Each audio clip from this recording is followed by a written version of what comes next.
Hi வணக்கம், welcome to Soumya உலகம். இன்னைக்கு வந்து நம்ம முறுக்கு சுட போகிறோம். இது வந்து முறுக்குக்கு அரைச்ச மாவு கிடையாது, புட்டுக்கு அரைச்ச இந்த மாவு புட்டுக்கு அரைச்சது. புட்டுக்குன்னு சொல்லி வச்சுட்டு வந்தா அவர் என்ன பண்ணிட்டாரு, நைஸாவும் இல்லாம சேமியாவாவது பிடிச்சிருந்துருக்கலாம், சேமியாவும் பிடிக்கல அவரு. அதுக்கப்புறம் மறுபடியும் செகண்ட் டைம் போயிட்டு நான் நீங்கள் வந்து எனக்கு நைஸாகவே அரைச்சி கொடுத்துருங்க அப்படின்னு சொல்லி வாங்கிட்டு வந்தேன். அதில் வந்து இந்த மாதிரி கப்பி கப்பியாக வந்துருச்சு. இது வந்து 2 கிலோ மாவு. இதில் பாருங்கள், இதில் இவ்வளோ வேஸ்டேஜ் வந்திருக்கு. இதில் இவ்வளோ வந்துருச்சு. அதனால் இதை ஜலிச்சு எடுத்துக்கிட்டேன் நான். இப்போ 2 கிலோ மாவு ஜலிச்சாச்சு. முறுக்கு சுடுறதுக்கு பச்சரிசி தான் இது. இப்போ இதில் வந்து பட்டர் சேர்த்துக்கலாம். பட்ரு வந்து இவ்வளோ தான் இருந்தது, அதனால் அது சேர்த்துட்டேன். அது கூட வந்து எண்ணெய் நல்லா சூடாக காய்ச்சி 2 குழி கரண்டி அளவுக்கு எண்ணெய் சேர்த்துக்கலாம். இப்போ எள்ளு ஒரு கவரை எள்ளு சேர்த்துருக்கேன்.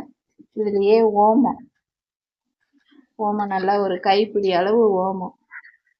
இது வந்து இப்படி கையில் கசக்கி சேர்த்தோம்னா நல்லா வாசனையாக இருக்கும். எள்ளு வந்து கருப்பு எள்ளு, வெள்ளை எள்ளு எது வேணாலும் சேர்த்துக்கலாம். இதில் வந்து நான் இவ்வளோ உப்பு சேர்க்குறேன். முறுக்குக்கு தேவையான அளவு உப்பு சேர்த்துக்கலாம். பட்டர்லேயே கொஞ்சம் உப்பு இருக்கும். கடையில் வாங்குற முறுக்கெல்லாம் உப்பு வாயிலே வைக்க முடிய மாட்டேங்குது. இதில் உடச்ச கடலை சேர்க்கணும். உடச்ச கடலை மாவு எடுத்துட்டு போய்.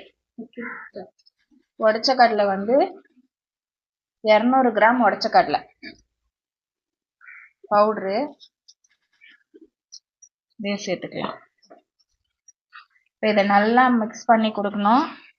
நல்லா கலந்து கொடுத்துட்டு நம்ம பட்டர் சேர்த்துருக்கோம், எண்ணெய், இது எல்லாத்தையும் நல்லா கலந்து கொடுத்துட்டு அதுக்கப்புறமா தண்ணி ஊற்றி கொஞ்சம் ரொம்ப கெட்டியாக இல்லாமல் கொஞ்சம் தளப்பாக பிசைஞ்சிட்டா நம்மளுக்கு கை வலிக்காது முறுக்கு பிழியுது. இல்லைன்னா கை வலி எடுத்துக்கும். தண்ணி ஊற்றி நல்லா நம்மளுக்கு இந்த அளவுக்கு பிசைஞ்சு எடுத்துக்கணும் மாவு. இப்படி இருந்தால் தான் நம்ம எடுத்து அந்த முறுக்கு குழலில் போட்டு பிழியறதுக்கு கரெக்டாக வரும். நல்லா வேலையெல்லாம் நிறுத்தி பாருங்க, சாஃப்டா.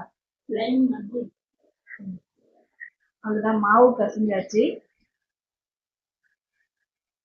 இது இருக்கட்டும். எண்ணெயும் காய வச்சுருக்கேன். எண்ணெய் அடுப்புல காஞ்சிட்டு இருக்கட்டும். முறுக்கு குழல் ரெடி பண்ணிக்கலாம்.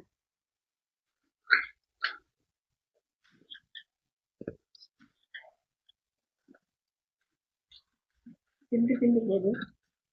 சரி,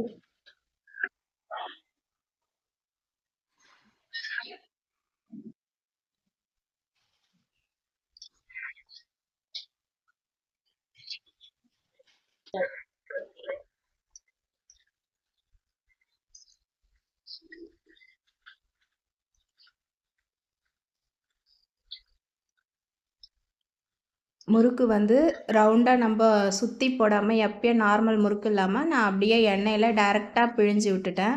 அவ்வளோதான், நம்ம முறுக்கு ரெடி ஆயிடுச்சு. தேங்க்யூ, தேங்க்ஸ் ஃபார் வாட்சிங். ஓகே, பாய். முறுக்கு ரெடி.